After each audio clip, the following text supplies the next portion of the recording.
안녕하세요 여러분, 쭈나오빠입니다. 요즘 한국에서 아주 큰 일이 일어나고 있어요. 바로 환율이 점점 올라가고 있어요. 오늘 달러 환율이 1480원까지 올라갔고 유로 환율은 1700원까지 올라갔네요. 제가 기억하기에 한 5년 전에는 달러 환율이 1100원 정도고 유로 환율이 1300원 정도였던 걸로 기억해요. 한국은 경제적으로 안정적인 국가라고 생각해요. 그런데 이런 한국의 환율이 이렇게 빨리 오른다는 건 일반적인 상황은 아니죠. 환율이 이렇게 빠르게 올라가니까 한국인으로서 솔직히 조금 무서워요. 1997년에 한국에선 IMF 사태가 일어났어요. 그래서 그때 달러 환율이 1,500원을 넘어서 1,700원까지도 갔었다고 해요. 그리고 다행히도 IMF 사태가 끝나고 나서 달러 환율이 1,100원 정도까지 다시 내려갔어요. 그렇게 시간이 지나면서 환율이 점점 다시 올라오더니 이제는 1,480원까지 올라왔어요. IMF 때는 큰 사건이 있어서 환율이 그렇게 올라간 건데 지금은 아니잖아요. 물론 환율이 올라간 여러 이유가 있지만 큰 사건은 없었으니까 무서운 거죠. 혹시 한국이 이렇게 끝나나? 같은 생각도 들고요. 그럼 이번엔 한국에서 환율이 왜 올라갔는지에 대해서 얘기해 볼게요. 상당히 어려운 주제니까 최대한 가볍고 간단하게 설명해 볼게요. 첫 번째로 한국은행의 금리가 점점 낮아지고 있어요. 금리는 조금 어려운 단어인데 간단하게 말해서 이자라는 뜻이에요. 예를 들면 한국은행에 1,000원을 입금해놨다고 해봅시다. 그럼 1년 뒤에 이자를 10% 받으면 100원을 받겠죠? 한국에선 이 이자가 점점 낮아지고 있는 거예요. 처음엔 10%, 1년 뒤엔 9%, 2년 뒤엔 8%, 점점 줄어드는 거죠. 그에 반해서 미국 은행의 금리는 잘 내리지 않아요.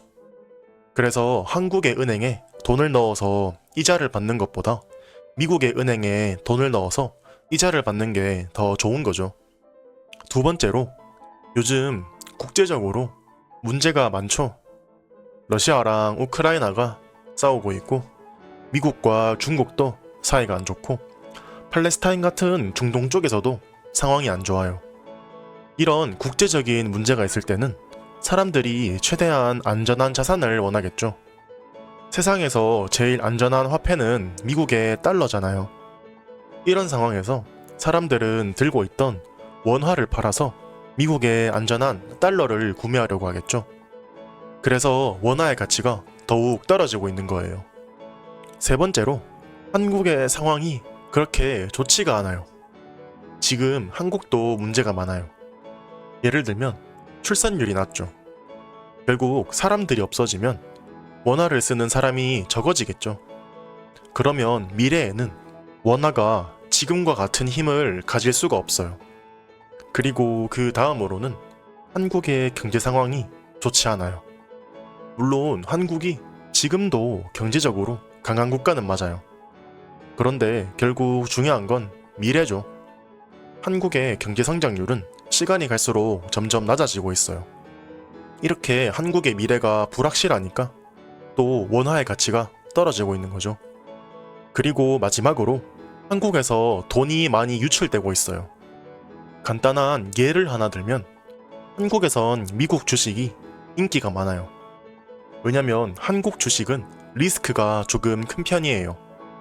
그에 반해 미국 주식은 좀 더 안정적이에요. 그래서 한국 사람들이 한국 주식보다도 외국 회사의 주식을 사는 경우가 점점 많아지고 있어요. 엔비디아, 테슬라, 마이크로소프트 다 유명하죠. 아무튼 한국 사람들이 원화를 팔아서 달러를 사니까 당연히 원화의 가치가 또 떨어지고 있는 거예요.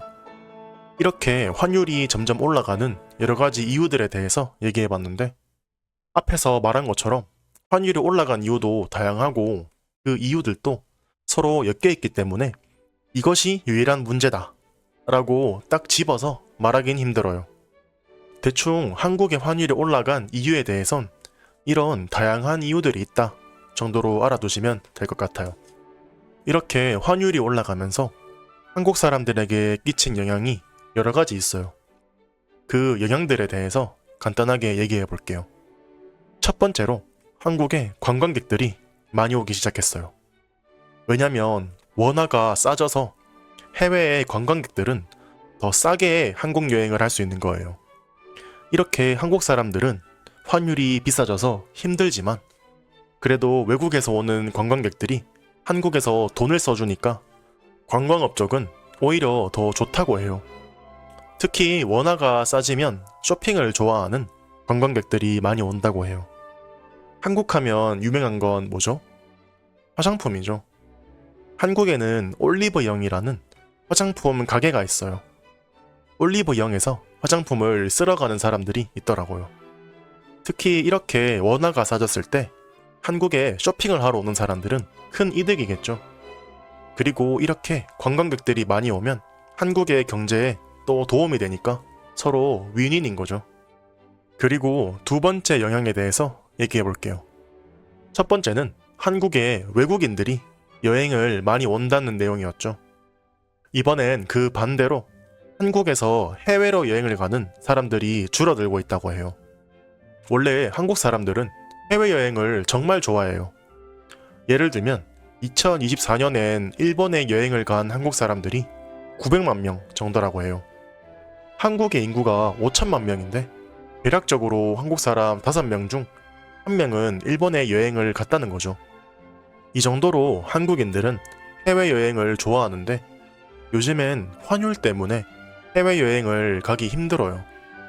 그래도 일본은 다행히도 한국과 같이 환율이 높아지고 있는 국가라서 괜찮아요. 그런데 달러나 유로는 너무 비싸져서 미국이나 유럽에는 가기 힘들어졌어요.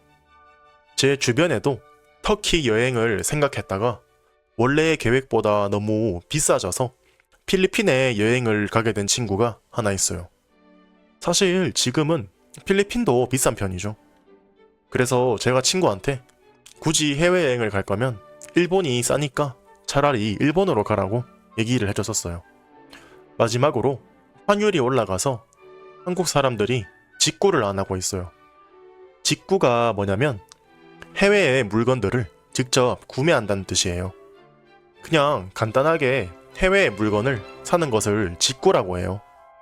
직구를 하는 이유는 다양하지만 보통 두 가지 이유가 있어요.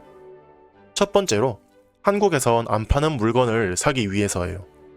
두 번째로 한국에서 팔긴 하지만 해외에서 사오는 게 가격이 더 싼 경우예요. 해외에서 한국까지 들여오는 배송비를 고려해도 이득인 경우가 있어요. 이런 경우에 직구를 하는 건데 직구의 큰 특징은 환율에 영향을 많이 받는다는 거죠. 왜냐면 보통 달러나 유로로 구매를 하니까요. 요즘같이 환율이 많이 높아졌을 때는 사람들이 직구를 잘 하지 않아요. 왜냐면 가격이 비싸져서 직구에 메리트가 없거든요. 오늘은 환율에 대해서 얘기해봤는데요. 여러분의 나라의 환율은 어떤가요? 올라갔나요? 아니면 아무 이상이 없나요? 오늘도 쭈나오빠의 팟캐스트를 들어주셔서 감사합니다.